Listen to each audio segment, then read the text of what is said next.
down. Get out of there. Bad boy. He doesn't like the snow either.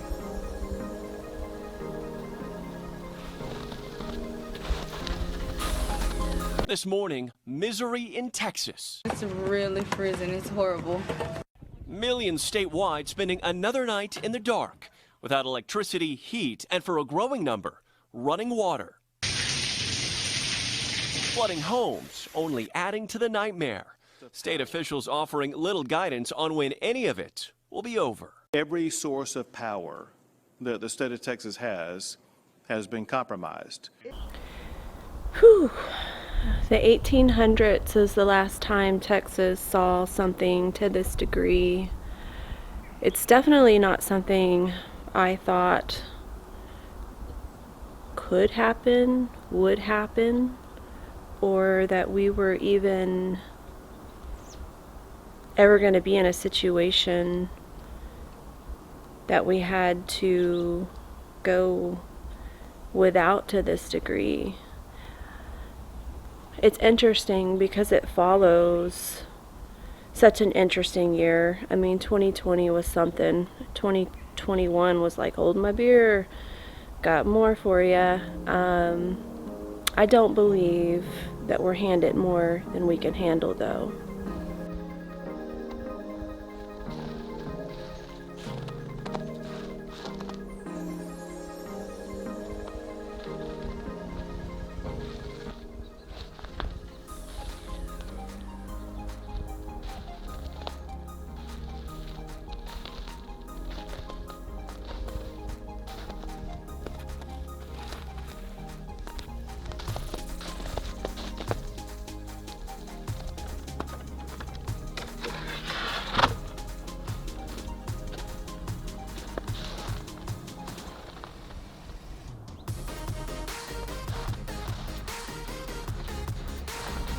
Is this where you're trying to be?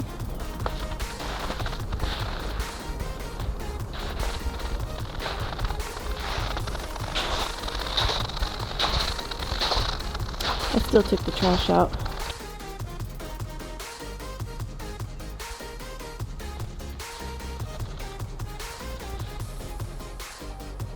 I only started to see the sidewalk yesterday afternoon.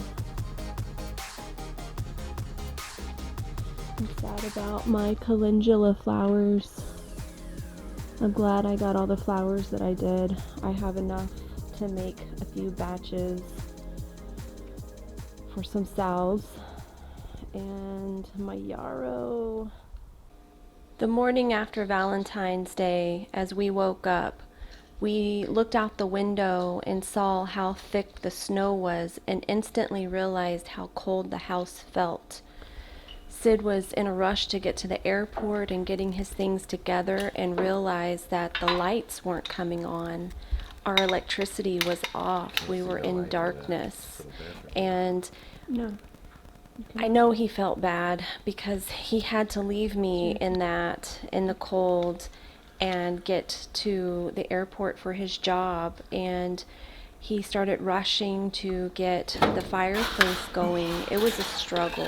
We have never turned that fireplace on.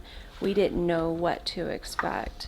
And after several tries, it finally came on. And after he left, I felt a sense of survival mode.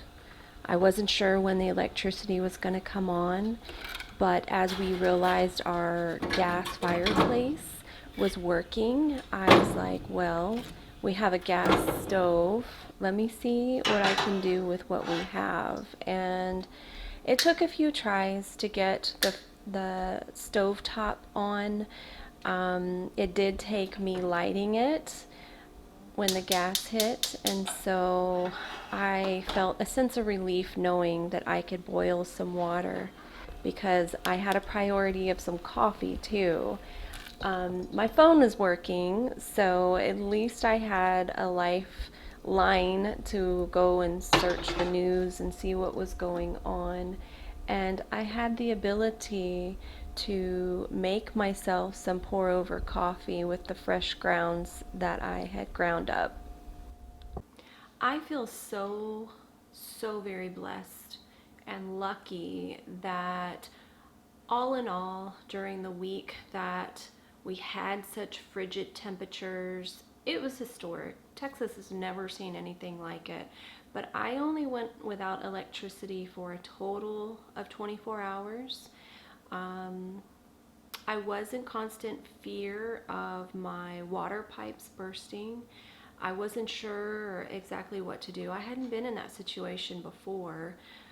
So I didn't know to run my water, and as soon as I found out, I was like, what do I do? Am I gonna mess it up by starting to do that now?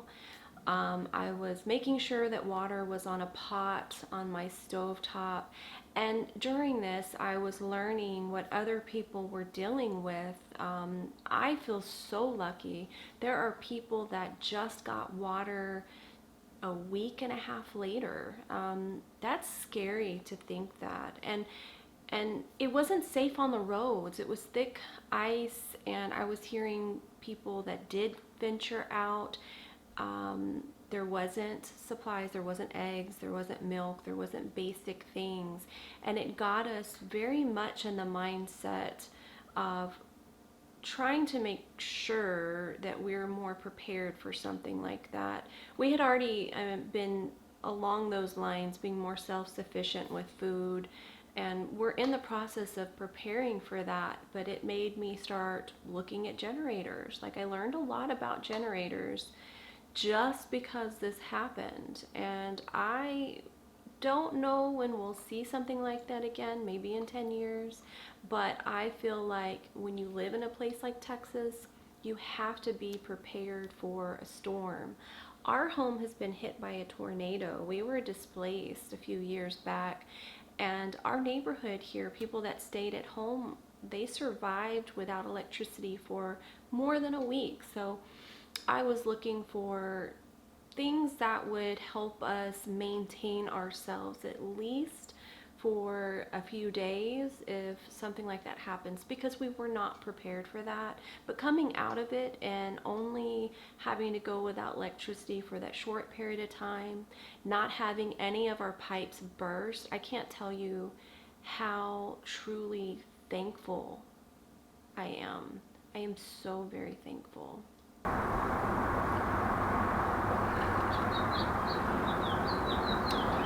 My son used to be a barista and taught me how to do a good pour over, and if anything, having to do that reminded me how much better it tastes. It just takes more effort.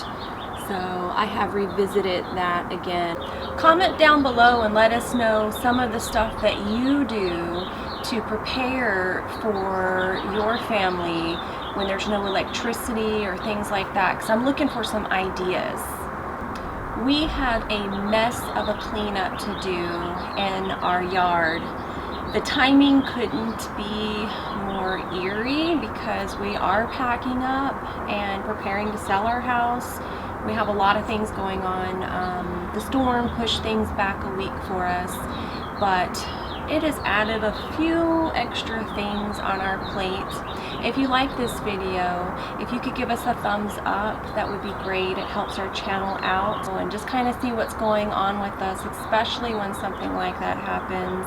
Just hit that subscribe button, follow us along. We'll put a playlist above here, and until the next time, let's grow together.